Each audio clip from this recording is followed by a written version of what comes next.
Oke, Bismillahirrahmanirrahim. Assalamualaikum warahmatullahi wabarakatuh.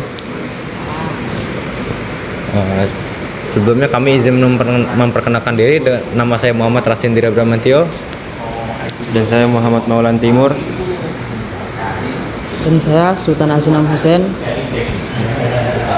Nah, kami dari mahasiswa Unila jurusan Fakultas Ekonomi dan Bisnis dari jurusan S1 Manajemen.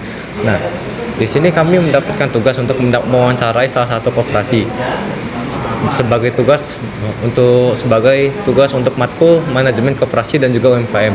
Nah, kebetulan kan di sini Ibu adalah salah satu orang di bagian koperasi Fakultas Teknik. Nah, makanya di sini kami ingin mewawancarai Ibu.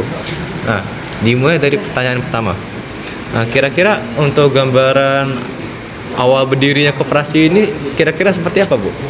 Bisa diceritakan?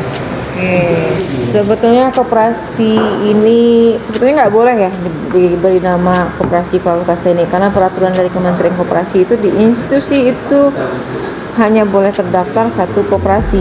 Nah, yang berdasarkan yang terdaftar itu adalah koperasi yang ada di universitas, ya kan? Cuma sekarang koperasi itu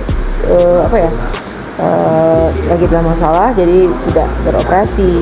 Nah, kami dari teknik itu sebetulnya awalnya tahun 80-an deh.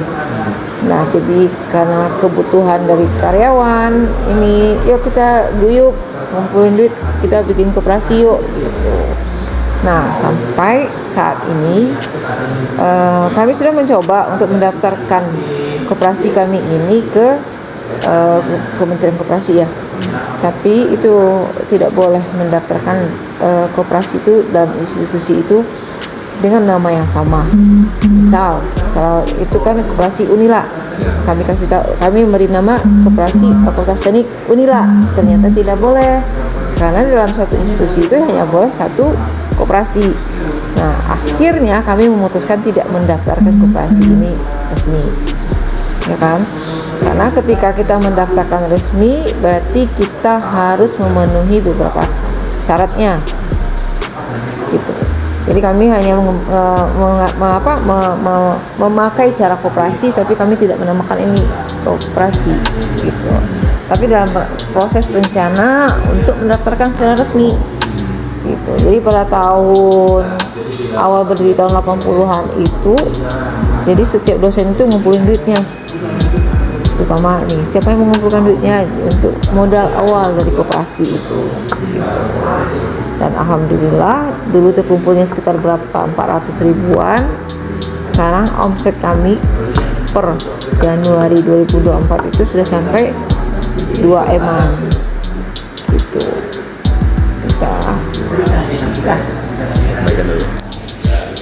Baik, untuk pertanyaan selanjutnya, untuk latar belakang berdirinya koperasi ini sendiri kira-kira karena alasan apa deh, Bu, kalau misalkan boleh tahu?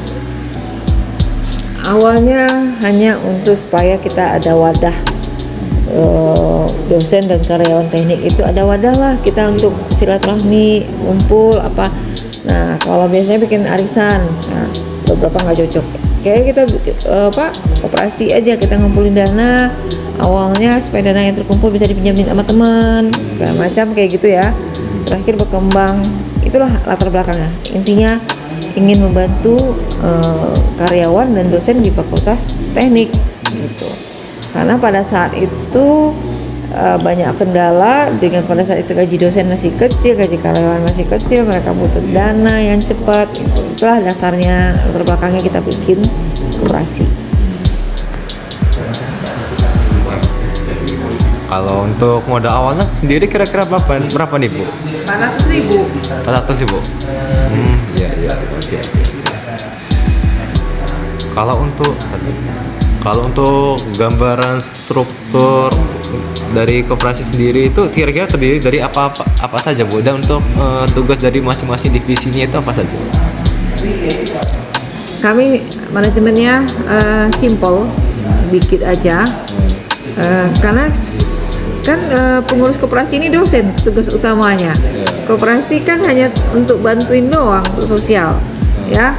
Jadi cuma ada ketua, ada bendahara, terus ada sekretaris, dan kita ada badan pengawasnya juga, dan pengawasnya itu dosen-dosen teknik juga. Jadi itu jumlahnya cuma sedikit gitu.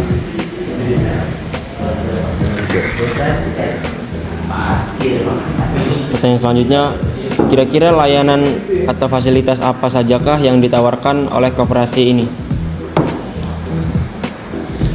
Koperasi ini lebih fokus kepada simpan pinjam, belum ke usaha, ya kan?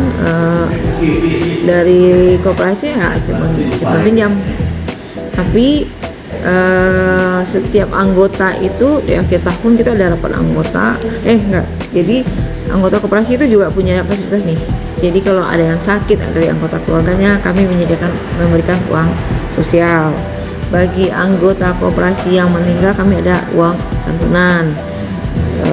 Anggota koperasi dan keluarganya. Keluarga itu adalah jika suami berarti ada istri dan anaknya, tidak termasuk orang tuanya, ya. Dan kemudian fasilitas yang didapatkan lagi adalah ketika mereka pensiun, jika mereka sudah menjadi anggota koperasi lebih daripada 7 tahun, koperasi akan memberikan reward ya, penghargaan duit lagi sebesar 1 juta. Terima kasih Bu atas jawabannya. Pertanyaan selanjutnya, untuk sistem kerja koperasinya ini kira-kira seperti apa nih Bu? Kalau misalkan nasabah yang mengajukan permintaan untuk meminjam dana. Jadi sistemnya kita ada form yang diisi oleh si anggota, ya. Ada formnya, mereka ngisi, mereka meminjam berapa, terus kita menerapkan berapa aturan, berapa biaya administrasi, berapa jasanya. Nah, salah satu syaratnya juga adalah kami ini bekerja sama dengan bendahara gaji Unila. Jadi kita tidak menagih personal nih. Jadi sistem gajinya mereka langsung dipotong. Jadi mereka harus setuju, gitu.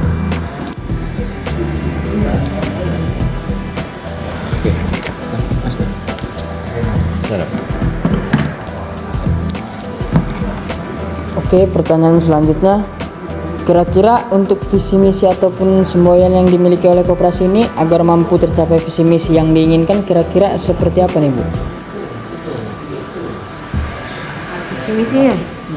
Visi misinya sih bisa membantu anggota semaksimal mungkin, itu aja. Dengan kami tidak menyebut bunga, kami menyebut jasa, karena dalam sistem peminjaman itu kami ada akad, kami mencoba mendekati syariah, ya kan, ada akadnya juga. Dan kami tidak menyebut bunga, kami menyebut jasa asas kesepakatan kami dengan anggota. Jadi kami bisa memberikan rate jasanya itu jauh di bawah bank. Terus, dan kami sistem peminjaman kami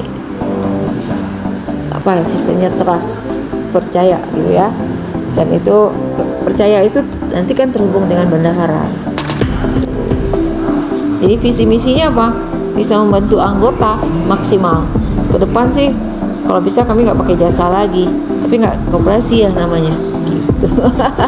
Nah, untuk kita bikin usaha, karena kami ini dosen, kami punya keterbatasan waktu, dan jika kami merekrut orang luar, kembali lagi trust atau tidak trust, soalnya dikelola duit gitu deh.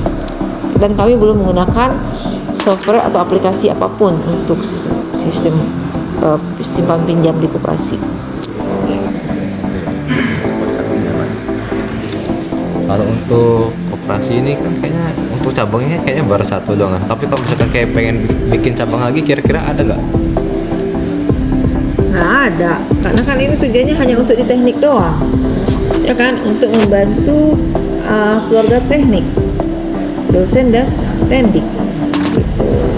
Jadi nggak ada kita untuk berpikir untuk cabang, karena kita betul-betul ingin menerapkan konsep dari koperasi, itu mensejahterakan, membantu anggota.